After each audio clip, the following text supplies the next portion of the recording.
bien, bonsoir et bienvenue à toutes et à tous pour cette soirée consacrée à Kalsoum, ou plus exactement aux adaptations et à l'influence de Kalsoum de ce côté de la Méditerranée, plus précisément en France.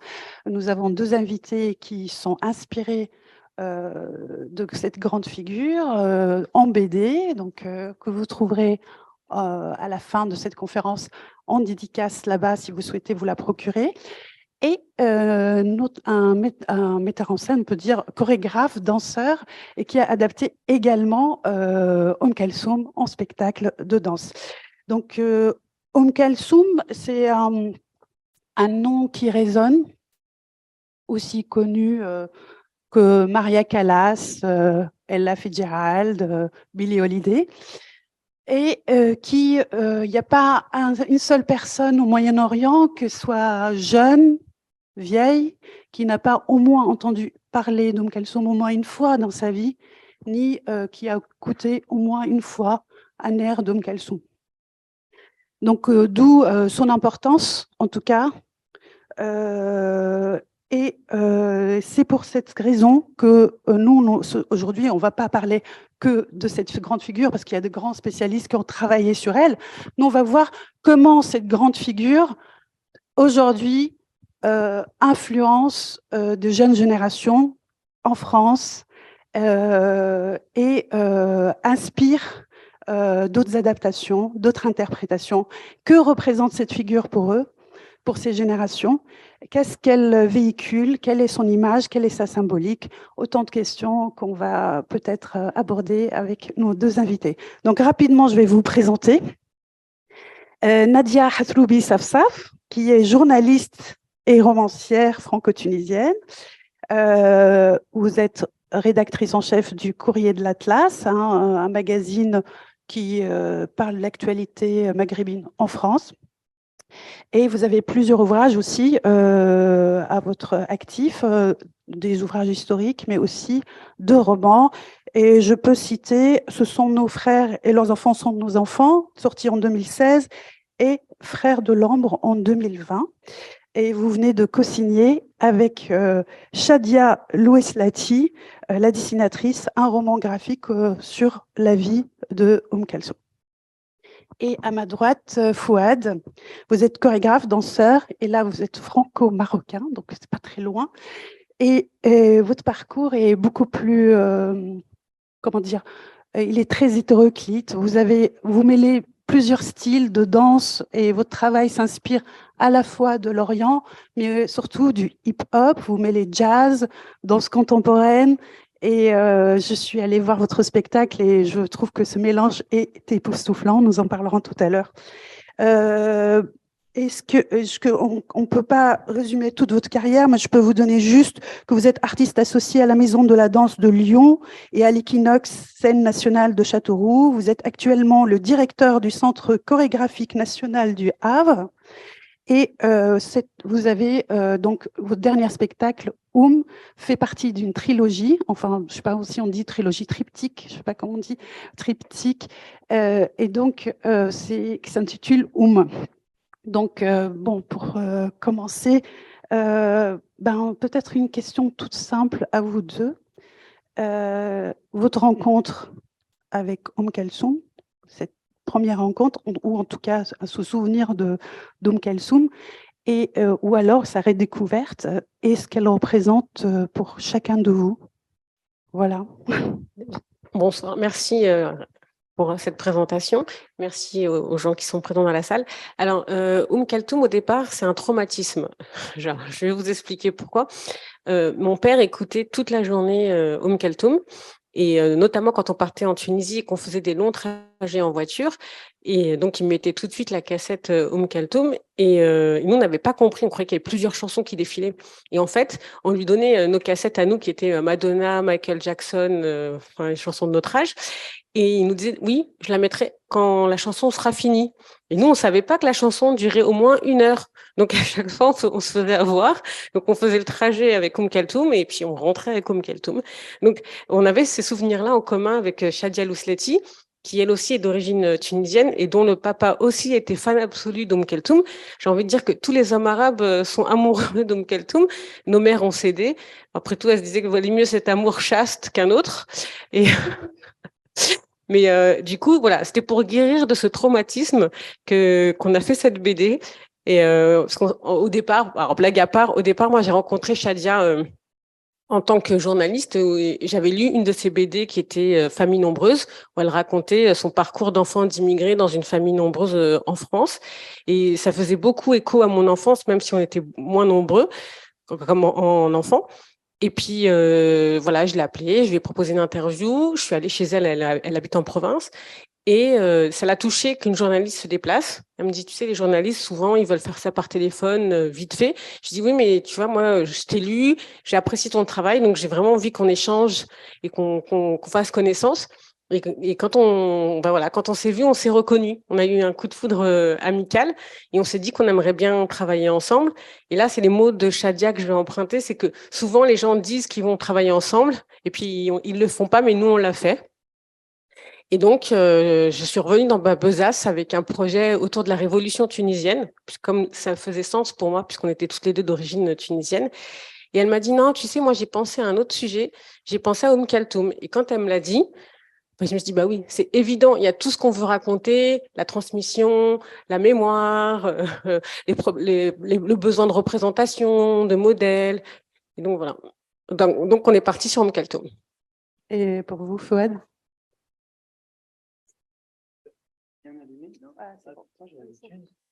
Oui.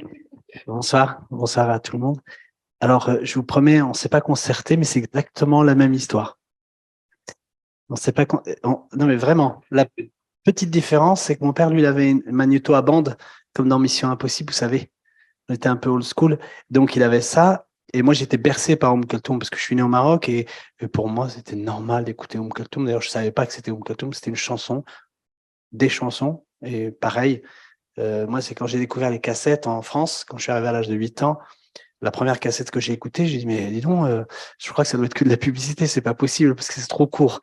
Vraiment, c'était très, très particulier. Donc, oui, voilà, Kaltoum, c'était un peu un traumatisme parce que c'était terriblement ennuyeux. Et gamin, c'est terriblement ennuyeux. Et je disais toujours à mon père, mais ça dit toujours la même chose. Alors, nous, on n'avait pas le droit à des cassettes. Et mon père était un peu plus sévère, il n'avait pas le droit à des cassettes, mais surtout, Kaltoum, c'est particulier parce qu'à la fois, c'était traumatisant, c'était terriblement ennuyeux, mais le voyage pour aller de France au Maroc qui durait 3 jours, je crois que c'était la meilleure musique pour être bercé, en fait. Et au fur et à mesure de l'écouter, de la réécouter, une chanson en particulier, c'est Inter Omre. Et celle-là, je ne savais pas trop ce qu'elle disait, mais j'avais toute la mélodie en tête régulièrement. Et des années après, ça on y viendra après, je me suis dit, mais qu'est-ce qu'elle voulait bien dire, qu'est-ce qu'elle pouvait bien dire, et qu'est-ce que lui voulait mon père? Mon père qui est plutôt, je sais pas moi, cette génération de taiseux, et puis c'est l'école, et voilà, et le reste, ça n'existe pas. Je me dis, mais il parle de poésie. Un jour, il me dit, oui, mais Kaltoum, elle chante l'amour comme personne, et personne ne peut chanter l'amour comme elle. Mon père qui dit ça, je dis, oh, c'est incroyable. Un jour, je vais me rencarder sur Kaltoum, ce qu'elle raconte exactement, quelques années après. Voilà. On dirait là-dessus tout à l'heure, mais si tu veux bien, il y a une anecdote. Là, en Tunisie, je reviens d'une tournée où j'ai présenté Kaltoum en Tunisie, et il y a quelqu'un dans le public qui m'a dit un truc, mais tellement vrai. Elle m'a dit, tu sais que tu vieillis quand tu commences à apprécier Kaltoum. C'est vrai, je certifie. Au fait, je voulais juste dire qu'au premier abord, quand j'ai vu ce spectacle, je me suis dit, d'abord, quelle audace, quelle modernité, et d'adapter. En fait, ce qui m'a le plus frappé, c'est la musique. Et d'oser, comment dire, toucher ce côté sacré qu'est la musique, ce dont on a parlé tout à l'heure, qui est la musique orientale, avec la voix Kalsoum, etc. Et de rendre ça avec un tempo moderne, il y a un rythme qui est très, très, très fort. Et puis surtout, je dois préciser que la musique est live, c'est pas un enregistrement, elle est jouée avec les musiciens sur scène. Donc moi, je voudrais d'abord vous interroger sur comment s'est fait ce travail donc, sur la musique, sur le son, pour ce que vous cherchiez avec les musiciens et pour aboutir à ça, et puis comment on peut toucher, enfin, comment on peut toucher à cette musique d'Oum Kalsoum. Alors, je dois dire quand même que s'attaquer à Kaltoum, moi j'ai longtemps réfléchi en fait avant, parce que je me suis dit mais c'est quand même un monument. Et pour la petite histoire, au début c'était les divas, avant même l'expo à l'Institut du Monde Arabe, etc. C'était en 2018. J'y réfléchissais déjà en 2018-2019, et puis à un moment donné dans toutes les divas, en posant la question à des collègues, des amis, ils m'ont dit mais tu peux pas mettre Kaltoum dans les divas. C'est la diva. Déjà il y avait quelque chose d'un peu déjà, elle sortait du lot. Après, je me suis dit, mais c'est trop facile, entre guillemets, trop évident de s'attaquer à Kaltoum comme ça, parce qu'elle était la diva, la mère du peuple, l'astre de l'Orient, etc. Vous connaissez tous les superlatifs.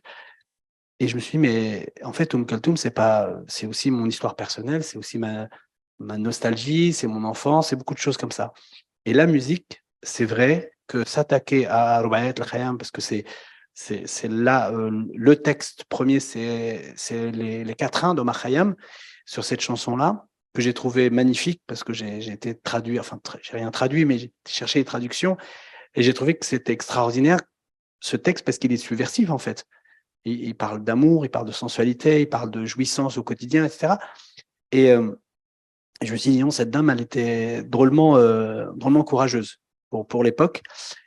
Et pour la musique, ça a été assez simple. Nous, en tant que danseurs, on a fait un pas l'un vers l'autre. C'est-à-dire que on a transformé un peu la musique, et nous sommes allés vers Kaltoum. Je dis nous, les artistes, les interprètes, dont nous avons 2 arabophones. Donc Nadim, qui est un super danseur classique et oriental, un homme danseur oriental, et Mohamed Al-Jaramani, qui est syrien, qui nous vient de Damas, qui est un super joueur de oud.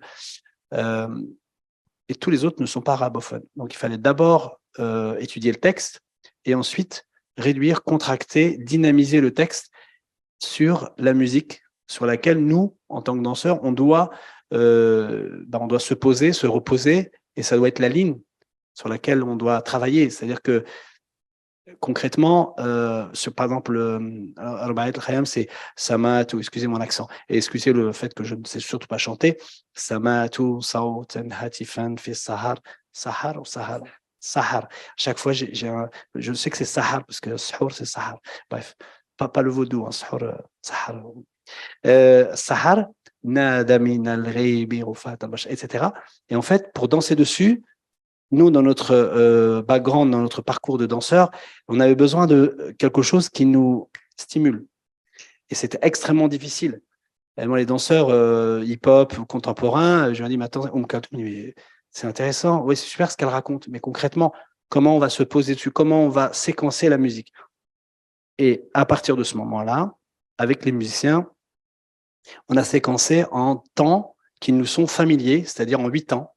En danse, moi en général, je compte en 8 temps. 1, 2, 3, 4, 5, 6, 7, 8. Un BPM, c'est-à-dire un beat per minute, enfin pulsation par minute, environ 110, 120. C'est-à-dire que ça fait tout, tac, comme ça. Et il a fallu le mettre en musique. Et donc, on a repris le texte, et le texte c'était Samatu, Sautan, Hatifan, Fisahar, etc. Et de plus en plus rapide jusqu'à donner Samatu, Sautan. Et pour le coup, on s'est reposé dessus. Et c'est à partir de ce moment-là qu'on a pu attaquer, entre guillemets, il y a eu une ouverture pour commencer à créer. D'abord par la musique, et le texte était imbriqué, donc on ne pouvait pas changer la musique sans changer le texte et le rythme qui était extrêmement important, parce que je ne voulais pas tomber dans le travers de travailler sur Kaltoum en juste me posant sur la musique existante, parce que sinon, je n'allais pas apporter nécessairement une valeur ajoutée artistique, et surtout, c'était extrêmement risqué de prendre la musique de Kaltoum et de danser dessus. Je veux dire, ça a été fait maintes et maintes fois, je crois. Et comment cette danse moderne que je représente à mon endroit, comment on peut s'emparer de cette histoire, de cette nostalgie, et puis de s'attaquer à ce monument-là, sans tomber dans le travers de la j'allais dire, juste faire avec.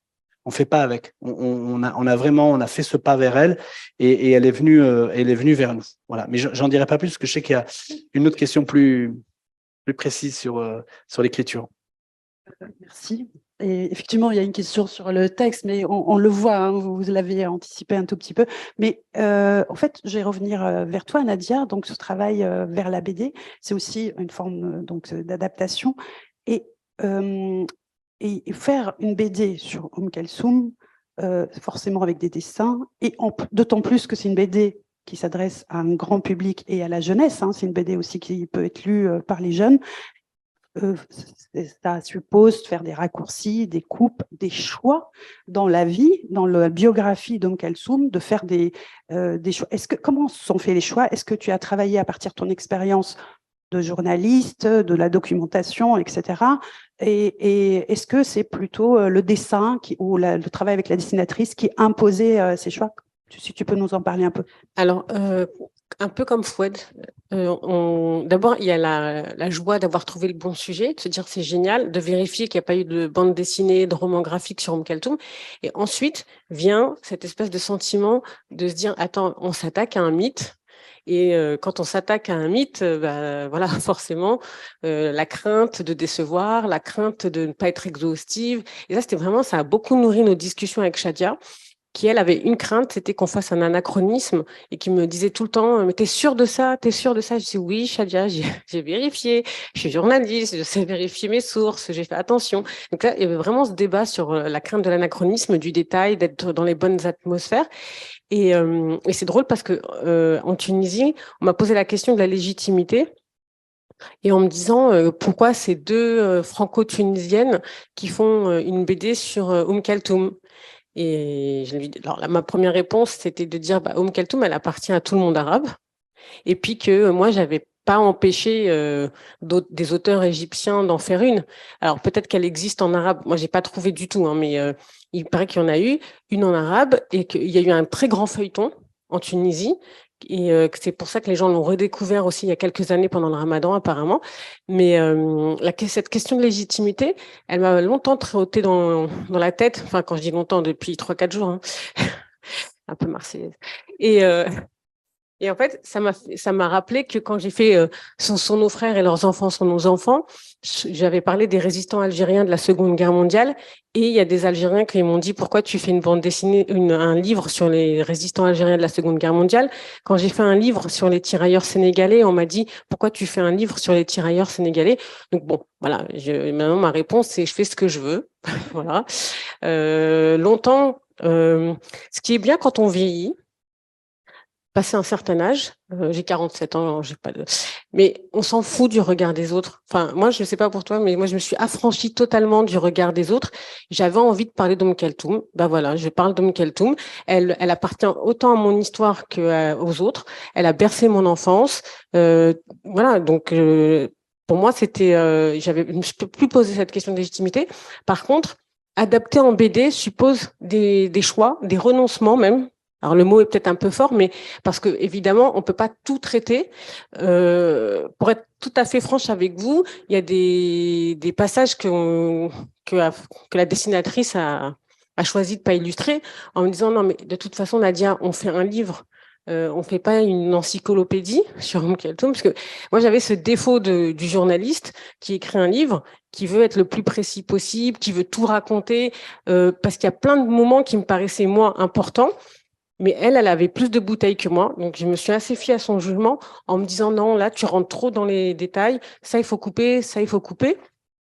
Après, on avait tout un débat sur la question politique.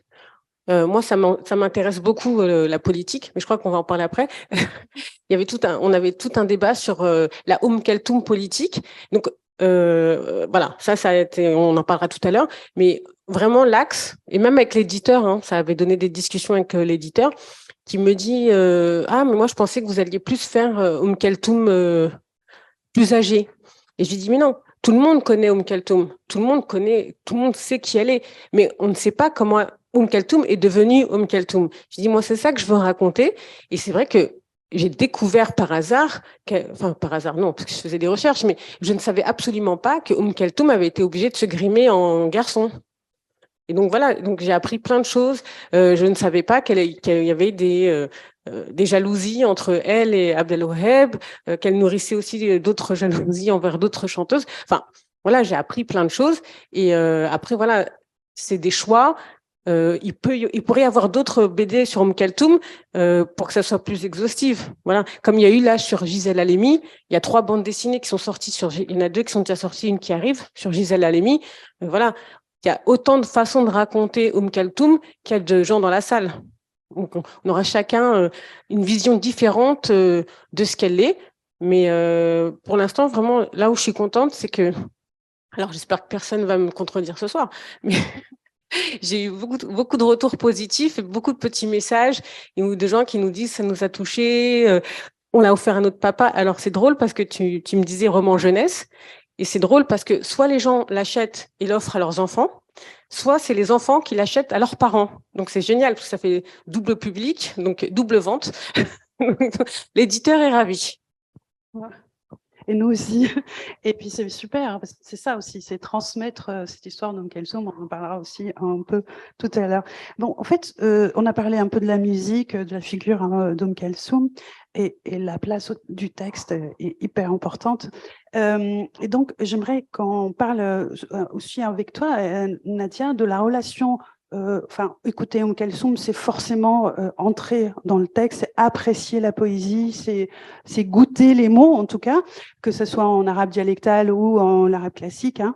Mais elle n'a pas travaillé seule, elle a travaillé avec des paroliers de renommée, avec des poètes. Est-ce que tu peux nous parler des gens avec qui elle a travaillé, comment elle travaillait, et puis est-ce que c'était quelque chose qui se pratiquait à l'époque ou alors totalement nouveau et novateur? En fait, c'est lors d'une soirée où elle est en famille avec son père et son frère, où elle récite du Coran. Elle rencontre le cheikh Abou Ala Mohamed, qu'on appelait la voix, et Zakaria Ahmed, qui lui disent il faudrait que tu viennes au Caire et on va parfaire ton apprentissage, en tout cas de la poésie. Enfin, on va t'initier à la poésie parce qu'elle chantait à ce moment-là, récitait du Coran plutôt, et c'est eux qui vont l'amener vers le chant profane. Et puis, elle va avoir un grand homme de la poésie arabe, Ahmed Rami, qui lui a étudié en France. Et c'est pas pour ça que c'est un grand homme. Hein. Il a traduit plusieurs langues, notamment il a traduit Shakespeare en arabe. Et tu parlais tout à l'heure de Omar Khayyam, du persan vers l'arabe. Donc c'était un fin connaisseur. Voilà, c'était. C'est lui qui l'a adapté. Oui, c'est ça. Il a traduit en arabe. Oui. Donc, c'était un fin connaisseur et il jouait avec les mots. Et elle a tout de suite compris. C'est Cheikh Abou Ala Mohamed qui lui avait dit, il faut que quand tu récites de la poésie, que tu comprennes ce que tu récites. Donc, il y avait tout de suite cette idée d'être précis dans les mots, dans la musicalité des mots et de chanter l'amour, mais l'amour profane, mais qui restait avec un vocabulaire qui était incomparable avec celui des autres chanteuses. Donc, il y avait vraiment ce travail sur le mot. Et je crois que c'est pour ça aussi qu'elle a plu, parce que elle était différente des autres chanteuses. Moi aussi, ce qui m'a intéressé, c'est comment tu as adapté aussi le texte. Hein. Dans la BD, on verra dans les bulles, pour ceux qui aimeront le dessin, tous les mots qui volent tout autour de ça. C'est de trouvailles de la dessinatrice. Ouais, on en a beaucoup discuté et on s'est dit que en fait, quand elle allait réciter le Coran, on allait calligraphier. Oui. Et que quand ce serait pas du chant, quand c'était du chant profane, on a écrit en arabe, voilà, oui, en faisant des voluptes et parce qu'on avait aussi envie de faire un bel objet. Oui. Parce que souvent, on va pas se mentir, enfin pendant longtemps, hein, j'espère que je vais choquer personne, mais c'est vrai que pendant longtemps, les sujets sur les Arabes avec des Arabes, bah voilà, c'était un peu cheap, beaucoup. Il n'y a pas vraiment de beaux livres, beaucoup de beaux livres et tout. Et donc on avait envie aussi de proposer quelque chose qui soit beau. Et puis on avait aussi envie de changer le regard sur l'homme arabe. Ça aussi c'est important parce que dans le roman graphique, il y a beaucoup de gens qui me disent c'est poétique, ton écriture elle est poétique, dans le sens où pas du tout que j'ai utilisé des mots poétiques, mais que j'ai essayé d'amener de la douceur sur le regard de l'homme arabe qui est souvent caricaturé. Et là, il y a de l'amour entre ses parents, il y a de la tendresse, il y avait et puis on parlait tout à l'heure de Omar Khayyam et de nos pères. Et Moi, j'ai découvert Omar Khayyam sur une photo de mariage de mes parents, où mon père avait écrit en arabe derrière les vers d'Omar Khayyam. Et moi, ça m'a choqué parce que mon père, comme tu disais tout à l'heure, c'est un taiseux. Jamais je l'ai entendu dire je t'aime à ma mère tu vois. Non, mais voilà, ils sont très pudiques dans leurs sentiments, dans leur manière. Mais en même temps, on sait qu'il y a de l'amour. Et du coup, voilà, je trouve que c'est pour ça que je pense aussi que Vous voulez rendre cette douceur. oui, et puis je pense que c'est pour ça que ils écoutaient aussi Keltoum. C'était peut-être aussi une manière pour eux de parler, qu'il y ait de l'amour à la maison, sans que ce soit eux qui le disent, mais qu'il y ait quelque chose qu'on baigne dans cet amour-là. Du coup, ça me tenait vraiment à cœur de montrer ça. Et donc voilà, c'est pour ça qu'il y a une place importante dans l'ouvrage de toutes ces notes de musique, de ce chant-là. On a voulu faire quelque chose de doux. C'est réussi. Et Fouad, le texte est extrêmement présent dans le spectacle. Dès le début, on le voit un tout petit peu dans le teaser parce qu'il est dit, mais il revient tout le temps. C'est comme une ritournelle, j'ai envie de dire. Et il est même parfois lu en français et en anglais. Je ne sais pas si c'est une volonté, mais comment on peut laisser cette place, enfin, vous dansez dessus, mais la place du texte, elle était primordiale. Vous l'avez expliqué tout à l'heure. C'est-à-dire on danse, c'est quand même, enfin, on l'attend rarement, enfin, on la voit rarement comme ça, et je trouve que c'est très réussi. Vous pouvez nous dire comment vous avez travaillé avec le texte, même si vous l'avez un peu évoqué tout à l'heure? Tout d'abord, moi, toutes les pièces, je crois, non, toutes, sauf un duo que j'ai fait il y a 2 ans ou 3 ans, qui s'appelle Yes. D'ailleurs, c'est un texte où c'est un lapsus. C'est une pièce où il n'y a pas de musique. Il n'y a pas un mot. Et par contre, toutes les autres pièces, il y a une inspiration qui part d'un poème. Trans en 2013, c'est un poème de Mahmoud Darwish, le lanceur de dés. 2018, c'est Nasl Riwan, pour ceux qui connaissent, célèbre groupe des années 70 au Maroc, qui a vulgarisé la culture dite Gnawa. Ça part de ce texte Mahmouma, tourmenté. Voilà. Et Omar Khayyam, c'est simplement une période de ma vie où je me suis dit, mais alors j'ai eu des événements personnels, j'ai perdu des membres de ma famille, etc. Et je me suis dit, zut, c'est quoi dans le monde dans lequel on vit? Est-ce qu'il y a un moment donné, il faut peut-être vivre ce moment présent et qui fait pour parler familièrement? Je me suis dit, Keltoum, c'est le moment, mais je ne savais pas par quel bout, comme je l'ai dit tout à l'heure, l'aborder. Et quand je suis tombé sur le texte de Omar Khayyam, que je connaissais de loin, enfin, j'écoutais la musique, mais je ne savais même pas que c'était Omar Khayyam. Et je me suis concentré sur l'histoire de ce monsieur aussi, parce qu'au plateau, sur scène, il y a la voix de Keltoum, mais il y a le fantôme de Omar Khayyam qui est là, notamment avec cette tête qui est sans cesse, parce c'est un savant, un physicien, il a travaillé sur l'équilibre, sur la balance. Et pour nous, en danse, c'était impeccable. Il a travaillé sur le poids, sur la balance, il y a une constellation aussi qui porte son nom. C'est pour ça que la scénographie, elle est liée aussi à Omar Khayyam. Et donc, le texte, pour moi, il venait, il était le bienvenu, ce texte, en 2020, et c'était un peu prémonitoire, je ne vais pas faire, mais je me suis dit, il faut kiffer avant que je ne sais quoi. D'ailleurs, dans le texte, moi j'ai ramené le texte, je vais vous le lire en traduction française si vous voulez tout à l'heure, ou maintenant, mais on l'a créé en janvier 2020, Covid est arrivé en mars. C'est-à-dire que janvier, février, mars, on était sur les quatrains de Omar Khayyam, Gens insouciants, réveillez-vous. Enfin voilà, je l'ai là dans une poche, je l'ai pas imprimé tout à l'heure pour pas faire de bêtises. Mais c'était vraiment ce moment carpe diem, quoi. Profiter de l'instant présent, jouissez du moment, etc. Et on a commencé avec ça. Et les équipes, je les ai embarquées parce que c'est pas nécessairement des connaisseurs de Omar Khayyam, c'est des francophones qui viennent d'un peu partout, mais la culture arabe, pour eux, c'est très lointain, sauf pour, comme j'avais dit, Mouannad et Al-Jaramani et Nadim. Mais pour le reste, c'est un poète de l'an 1100, perse, qui a créé des textes, qui a écrit, qui a fait beaucoup de choses. Ça a été traduit, c'est pour ça la langue, ça a été traduit d'abord en anglais, puis, d'abord en arabe, puis en anglais, et puis ça a été redécouvert. Je crois qu'il y a une anecdote sur le Titanic, je crois, non? Je suis un peu de la légende, mais c'est bien de le dire de temps en temps. Je ne sais pas si vous l'avez. En fait, dans le Titanic, ils ont découvert dans une cabine un petit coffret et à l'intérieur, il y avait les quatrains de Rayam et ça a été redécouvert. Je ne sais pas si c'est vrai ou faux, il faudra rechercher, mais ça fait partie de la légende, c'est bien. Et en fait, ça a été. Et pour l'anecdote, apparemment, si, c'est pareil, j'ai lu ça, Ahmed Rami, il était à Paris en train de traduire les textes.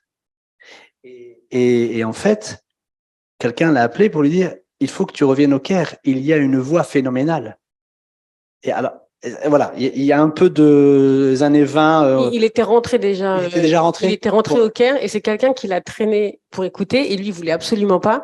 Et quand il est arrivé sur scène, il a vu Kalthoum grimé en bédouine, comme il le dit lui.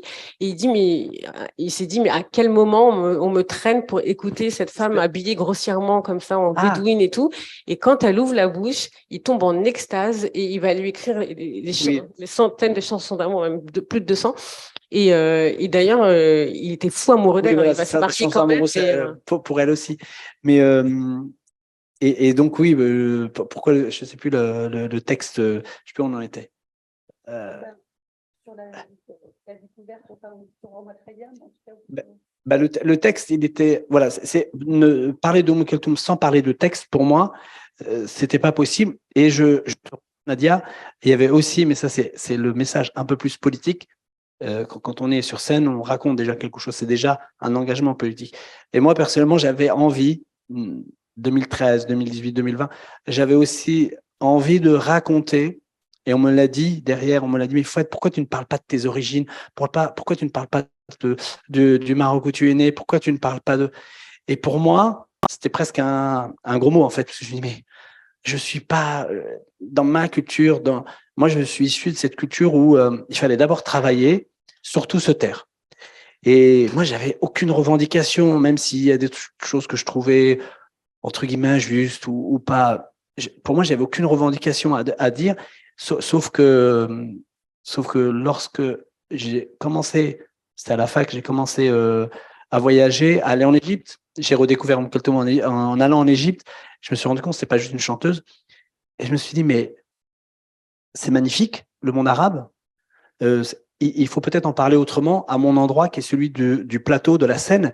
Et l'avantage de l'artiste, quand il est sur scène, il raconte ce qu'il veut, plus ou moins, sans tomber dans les clichés, etc. Et sans être dans une revendication un peu toujours forcée. Moi, je voulais engager ce dialogue avec la poésie. Parce que moi, gamin, je trouvais qu'on parlait pas assez de poésie, que ce soit dans le journal de 20 heures, c'est vraiment caricatural, mais jamais. Il y avait plus de poésie chez moi que dehors ou à la télévision ou dans n'importe quel film. Je me dis pourquoi on ne parlerait pas de ça à un moment donné sur scène. Et c'est une directrice, c'est ça que je voulais dire. C'est une directrice de théâtre qui un jour m'a dit mais Fouad, il faut que tu parles de là où tu viens, de tout ce que tu me racontes comme histoire, de ta nostalgie, de tes histoires incroyables avec les chants, la poésie, la danse, etc.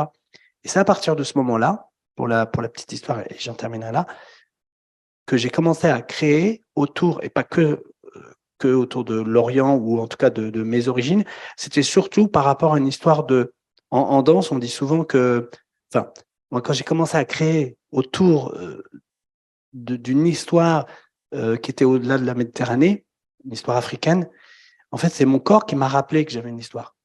C'est pas mon cerveau. Mon cerveau, il est, on va dire, il est nourri de ce que je regarde, de ce que j'entends, de ce qu'on me dit.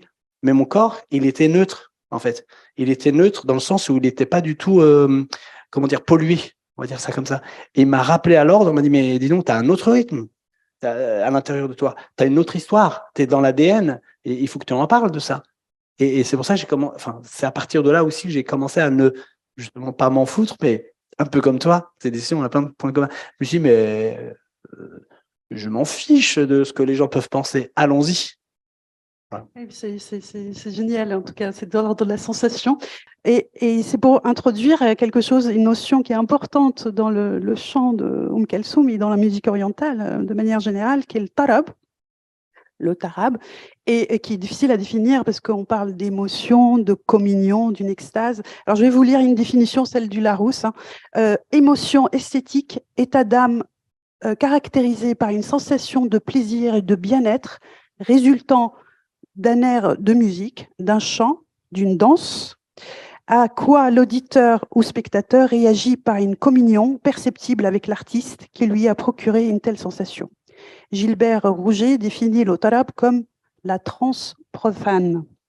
Donc voilà, Nadia, juste pour dire ça, c'était juste pour dire, bon, dans la BD, comment illustrer le tarab, tu vois, cette communion et tout. Je vois, moi, j'ai vu des planches entières, pleines pages, où il y a cette extase avec les personnages qui est dessinée, on les voit en interaction avec cette interprétation. Donc, je ne sais pas comment vous... Alors, en fait, dans la BD, quand on écrit, on scénarise, donc il y a l'idée, il y a le scénario, mais après, j'ai fait le découpage. J'ai fait planche par planche, et après, là, comme ça, la dessinatrice, elle peut faire le storyboard, mais vraiment, il faut faire planche par planche. Et là, au début, je lui ai envoyé en lui disant, ça, c'est une pleine page. Et donc, elle me disait, mais qu'est-ce que tu veux mettre en pleine page? Et je lui disais, le dessin, où ils sont dans l'écoute. Et en fait, je lui dis, non, ne t'inquiète pas, c'est pas que je suis feignante et que j'ai pas envie d'écrire 2 pages. C'est vraiment parce que je pense que ça prend forme si tu mets 2 pages. D'abord, ça crée une aération, mais ensuite, je voyais bien l'idée d'extase et comme c'est difficile de faire partager l'extase. Donc, je dis, il faut qu'on comprenne que les gens sont dans un sentiment d'exaltation et qu'il fallait de la place. Je ne voyais pas, il fallait que ça soit aussi grand que Keltoum et aussi grand que l'émotion qu'elle procurait à la salle. Donc, c'est pour ça qu'on a joué avec les pages et qu'effectivement, on a fait des grandes pages. Et au début, l'éditeur aussi nous disait, mais c'est un peu bizarre d'avoir ces doubles pages. Et je lui ai dit, non, fais-moi confiance. Et en fait, au fur et à mesure, il a compris là où je voulais en venir parce qu'il ne connaissait pas non plus Keltoum. Enfin, il connaissait de nom, mais il ne connaissait pas. Et du coup, il m'a dit, oui, effectivement, ça fonctionne. On comprend ce que vous voulez dire et on comprend. Et le tarab, c'est quand elle joue avec la salle. Et là, il y a une chanteuse que moi, je suivais comme ça sur Arab Idol. Et là, j'ai compris ce que c'était le tarab, même si je savais avec Keltoum et tout. Même elle, de manière moderne, il y a les râles dans la salle qui lui répondent. C'est-à-dire qu'elle, elle joue et elle lui dit ouli, ouli, c'est-à-dire prolonge ta note et tout. Et les gens répondent. Il y avait des personnes qui répondaient dans la salle et c'était magnifique quand il y avait ce jeu entre la salle et le public. Et je crois pas enfin, ça, je l'ai jamais entendu, à part cette chanteuse Farah, qui est syrienne, je l'avais jamais entendue des jeunes chanteuses. En tout cas, Keltoum est passé maître, en tout cas, dans cet art. Et en fait, Fouad, il y a beaucoup de spiritualité je dirais, votre spectacle, il y a aussi un hommage au derwish tourneur, à la danse, etc. Mais comment transposer l'otara et en fait, je me sais pas si j'ai bien vu ou pas, mais en tout cas, les danseurs avaient un moment une main sur l'oreille et tournée. Je me suis demandé si c'était pas aussi une manière de transposer cette transe et cette émotion. Alors oui, mais concrètement, c'est une inspiration par rapport à Réveillez-vous, gens insouciants. Ça m'a tout. Je vais vous lire le texte à un moment donné parce que je l'ai pas photocopié pour rien. Je vais juste vous lire le refrain parce qu'on a utilisé exclusivement le refrain parce que le texte est très très très long. Alors on a même celui en arabe phonétique parce que je nourris une grande frustration personnelle de ne pas savoir lire l'arabe. Il y a des profs qui veulent un superbe. Alors, en arabe, je ne l'ai pas, mais je l'ai en arabe phonétique. Alors, c'est encore pire que. Ah oui, j'ai juste le refrain, mais c'est juste pour vous faire la traduction. Ah, peut-être vous êtes tous arabophones. Oui, bon, donc c'est bon. Non, mais je vais vous le lire en français parce que. En fait, c'est cette idée de main, de main sur l'oreille, c'était par rapport à cette idée d'extase ou en tout cas d'écoute profonde. Et c'est un rappel aussi au texte qui commence par « J'entends une voix qui appelle au milieu de la nuit, elle crie de l'au-delà, gens insouciants, réveillez-vous et remplissez le verre du désir avant que ne remplisse le verre de la vie la main du destin. N'occupe pas ton esprit avec le passé, ni de ce que te cache la vie avant le moment venu, et prends du présent ses plaisirs, car la sécurité n'est pas dans la nature de la nuit. Demain est derrière l'horizon, et ce jour est à moi. Oh, combien est déçue l'espérance en ce qui adviendra. Je ne suis pas insouciant, pour voir la beauté de la vie et ne pas y succomber.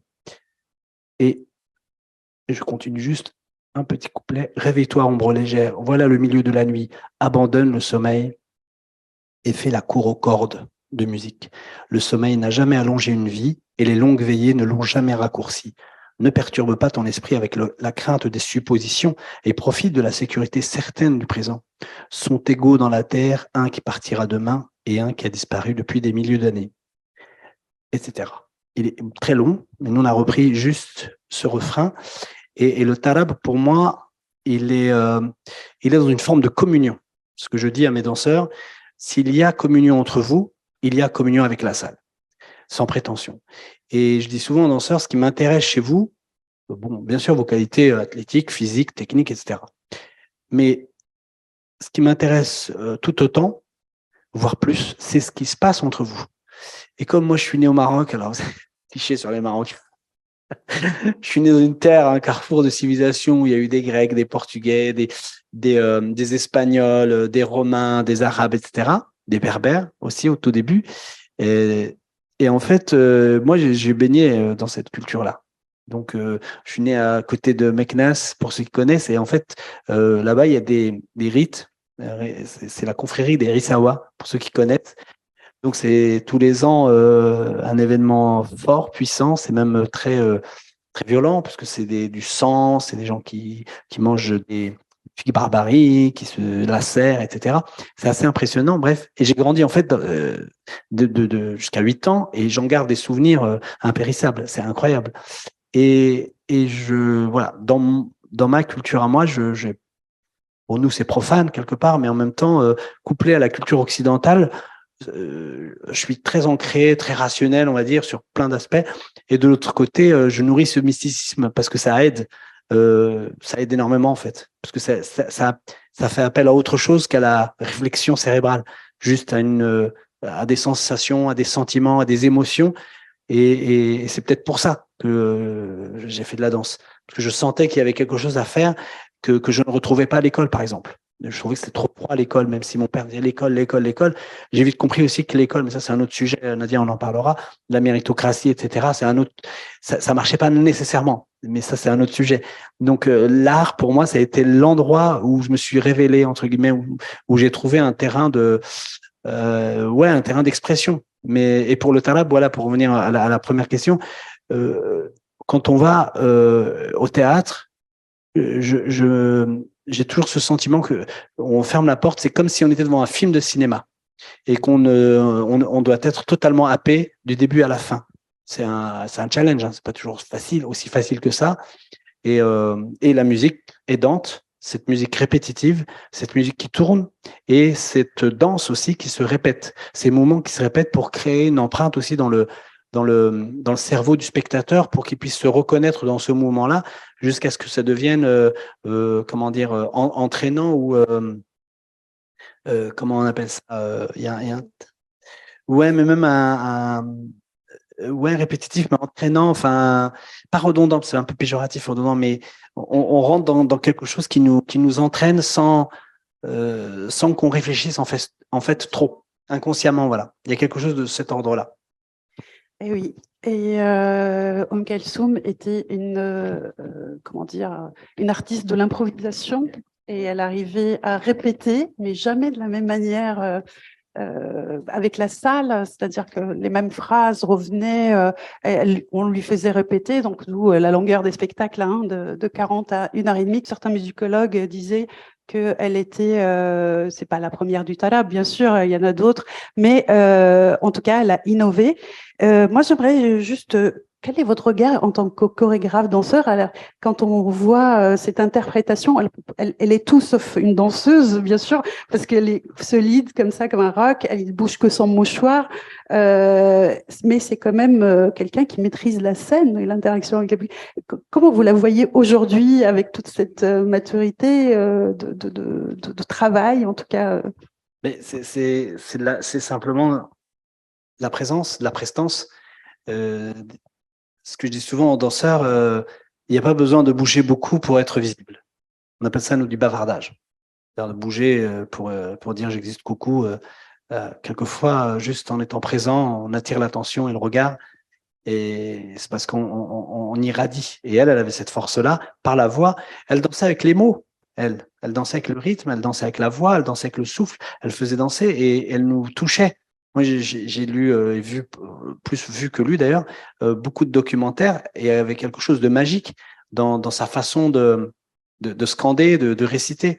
Et, euh, et avec un peu de recul, c'est la magie de la scène. C'est-à-dire on peut prendre tous les cours qu'on veut, on peut être le plus fin technicien, etc. C'est ce que je dis souvent aux danseurs. Les bons danseurs ne m'intéressent pas, en fait, bizarrement. Et moi, j'ai des auditions. Dernièrement, il y avait une création avec beaucoup de danseurs. Et tout le monde m'a dit, mais pourquoi tu ne prends pas elle ou lui? Il est super fort. Et je lui dis, mais il maîtrise tellement techniquement qu'il n'y a aucune place à la fragilité. Et c'est pas péjoratif de ma bouche. Et il y a la fragilité, c'est-à-dire la sensibilité, la poésie. Et pour moi, Kulthum, c'est ça aussi. C'est-à-dire qu'à la fois, elle maîtrisait et en même temps, j'avais l'impression qu'elle pouvait pas déraper, mais que ça partait dans des... Alors, je suis pas un spécialiste de la musique ou plus de la musique que des voix, et avec quelque chose d'assez fragile dans lequel c'est comme si on voulait la récupérer, mais en fait, pas du tout.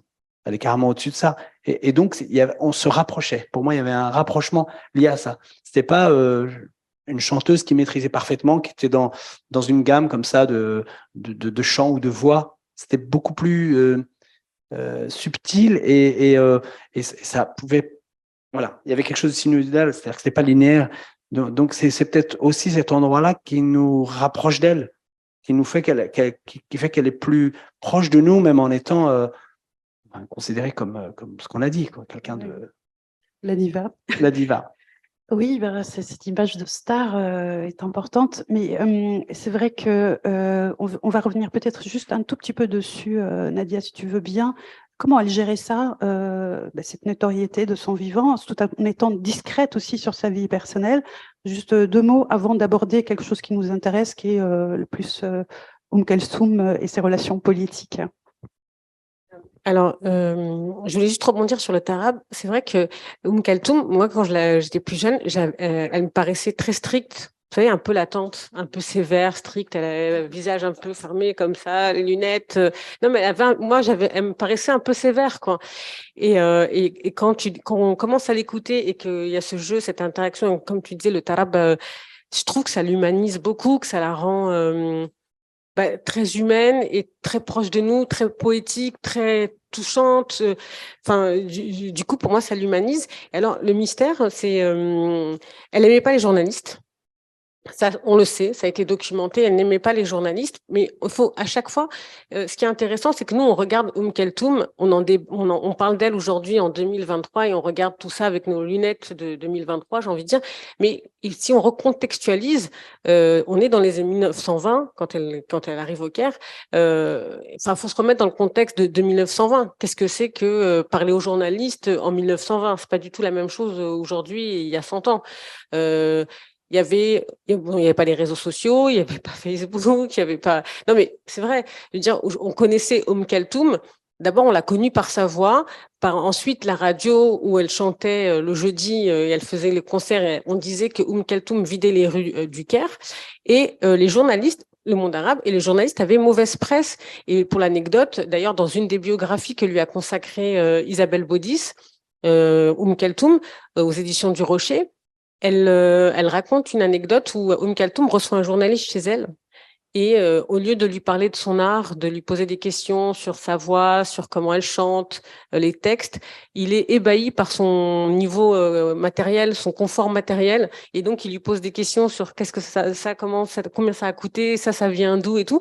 Et donc c'est une des rares fois où elle a ouvert la porte à un des journalistes et elle l'a refermée aussitôt. Et il y a une deuxième anecdote, c'est qu'il y a un journaliste qui l'a photographiée une fois où elle a mis, la première fois où elle met un maillot de bain, mais un maillot de bain assez couvrant. Et c'est son père qui lui dit, elle est mortifiée parce que d'abord, ça faisait très peu de temps qu'elle s'habillait en femme. Deuxièmement, elle avait acheté ce maillot de bain en cachette et donc elle pensait passer un moment en toute intimité sur la plage, loin des regards, loin de son père notamment. Et elle revient à l'hôtel où elle séjourne et son père lui dit, tu sais, le jeune homme qui est en train de dîner là-bas, il y a un photographe qui t'a photographié nu. Parce que évidemment, en raccourci, c'était maillot de bain égale nu. Et donc, il lui dit que c'est l'hôtelier qui lui a dit. Et donc, elle se lève et elle va voir le journaliste et elle lui dit, est-ce que tu veux, je suis une fille du peuple, je suis une fille, tout ça c'est des paroles rapportées évidemment, hein. Je suis une fille du peuple et tu veux m'infliger la honte qu'on me découvre dans un journal à moitié dévêtu. Et là, il rougit et il enlève, il va chercher l'appareil photo et il lui donne je sais plus comment on dit à l'époque, les négatifs, hein, voilà. Et on oublie. Et donc, pour te dire, elle avait un rapport particulier à la presse et en même temps, on lui a prêté beaucoup de fausses choses, de dire que, alors oui, elle jouait un peu du mystère dans le sens où elle n'avait pas envie qu'on parle d'elle dans la presse au-delà du fait de son art, mais elle portait des lunettes noires parce qu'elle avait une maladie, elle avait une conjonctivite, mais elle avait des problèmes de thyroïde. Donc, c'est pour ça qu'elle porte des lunettes noires. Et le foulard, d'après ce que moi j'ai vu, mais peut-être qu'il y a d'autres interprétations, c'est que c'est la première fois où elle devait apparaître sur scène habillée en femme, qu'elle est rentrée sur scène avec ce mouchoir dans la main et que c'est resté comme quelque chose qu'elle triturait, mais comme nous, on pouvait tout à l'heure avoir le stylo quand on est un peu nerveux ou nerveuse, de triturer quelque chose et que c'est pour ça qu'elle aurait trituré ce foulard. Mais c'est quelqu'un qui ne cherchait pas à être connue pour être connue, elle voulait être reconnue pour son art. Et elle voulait se démarquer un peu des starlettes de l'époque, parce qu'il y avait déjà des starlettes, et apparaître comme quelqu'un, pas d'austère, mais de quelqu'un qu'on écoutait pour ce qu'elle avait à dire. Eh bien, merci. Et bon, il y avait beaucoup de thèmes. Je vais peut-être faire plus vite, non ? Oui, voilà. Alors, je vais faire vite. Juste la question, parce qu'on est en centre de recherche qui est consacré aussi aux sciences politiques, c'est on doit aborder un peu la relation de Kelsoum, qui était complexe aussi, avec les pouvoirs en place. Si tu peux nous parler un tout petit peu de ces relations, surtout avec Jamal Abdel Nasser, et puis de son patriotisme, nationalisme. Voilà, je te laisse nous parler de ça. Alors, comme elle avait chanté pour l'intronisation du roi Farouk, elle va être un peu, je vais utiliser un peu un anachronisme pour le coup, parce que ça n'existait pas, boycottée par la radio.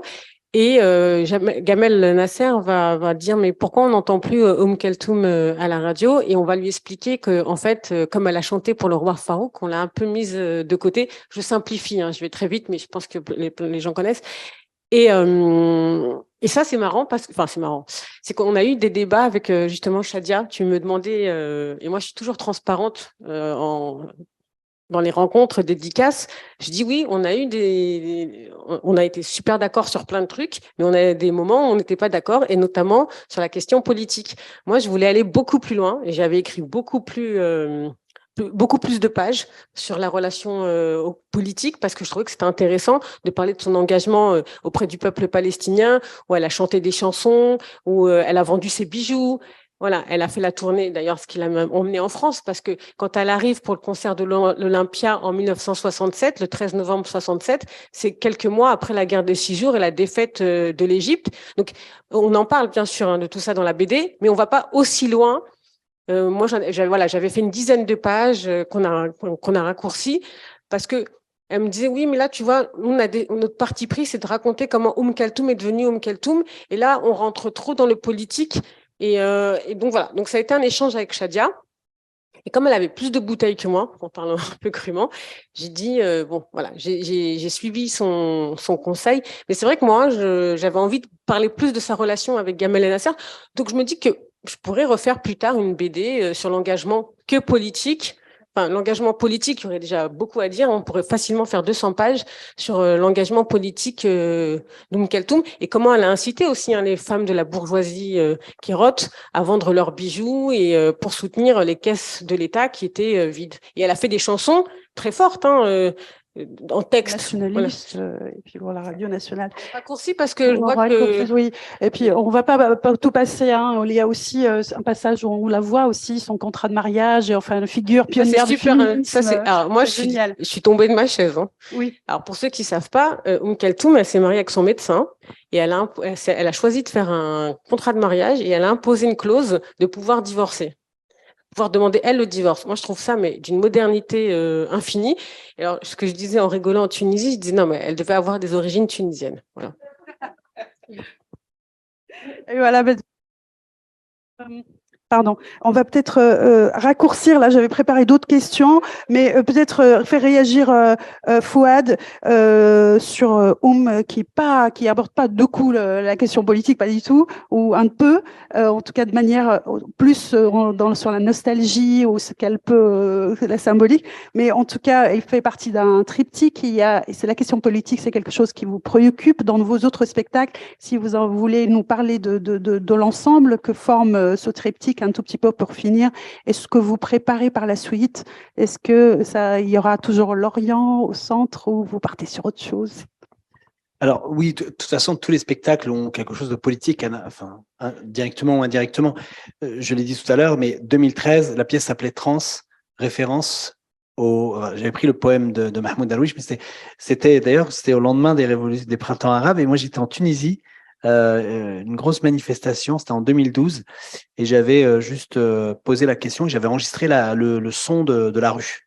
Bon, pour moi, c'était important d'entendre le son de la rue que je remets dans les bandes son, en fait. Je les remixe à l'intérieur. Alors, on entend des gens crier, mais on ne sait pas trop. Et c'est pas, on ne sait pas ce qui est dit, mais en tout cas, on a le rythme. Et moi, ce qui m'intéressait, c'est ces rythmes comme ça qui sont scandés dans les manifestations. D'ailleurs, il y a des gens, enfin là, en ce moment, là, ils sont extrêmement comment dire, inventifs sur les rythmes qu'ils trouvent et puis les refrains. Mais voilà, ça c'était 2013, c'était au lendemain des printemps arabes. Donc moi j'avais envie de renouer avec la poésie, de dire que ces révolutions-là, alors je prends pas parti, etc. Mais quand même, on parle de ce sentiment du peuple qui a envie de penser autrement le monde. Donc déjà c'était un premier point. Nas, pareil, 2018, c'était Nas El Riwan, et pour moi, ce qu'il chantait dans les années 70-80, ça leur a valu la prison pour beaucoup de ce groupe de ces chanteurs. C'était aussi une forme de hip-hop d'Afrique du Nord. Moi, ça m'a rappelé le hip-hop américain des années 80, où c'était un peu voilà, contestataire contre le pouvoir, etc. Sauf que le résultat pour les membres de Nas El Riwan et les rappeurs américains, c'était pas la même chose. Voilà. Il y avait ce lien-là, ce sentiment un peu de révolte. Et c'était simplement le message était un message plus poétique, et aussi rappeler que l'Égypte a été, encore maintenant, je crois, le berceau de cette voilà, même du film, du cinéma et de la musique qu'on oublie un peu, et que c'est pas uniquement Hollywood ou j'allais dire Bollywood ou je ne sais pas d'ailleurs, mais il y a des choses qui se passent. Et ça, c'est juste c'est mon message un peu politique. Et après, aussi, clairement, comment on met de la langue arabe dans un spectacle de danse? Enfin, ça paraît facile, entre guillemets, comme ça paraît évident, mais ça ne l'est pas. Parce qu'on est dans un milieu de la danse contemporaine, conceptuelle, France, où la langue arabe, dans le théâtre, à la rigueur, je ne connais pas très bien, mais on pourrait dire qu'il y a des textes, mais mettre de la langue arabe au plateau, c'est vraiment pas facile, déjà techniquement parlant, mais aussi en termes de culture. Que fait le texte avec des corps? Ça aussi, c'est un message politique. De la poésie avec des corps au plateau, des corps sur scène. Quand on sait la place du corps à notre époque, hein. Je ne parle pas du siècle dernier, parce que historiquement, historiquement, vous savez, peut-être il y a des gens dont c'est le métier, mais je prends référence je cite Jocelyne Dahlia, qui est tunisienne aussi, il me semble.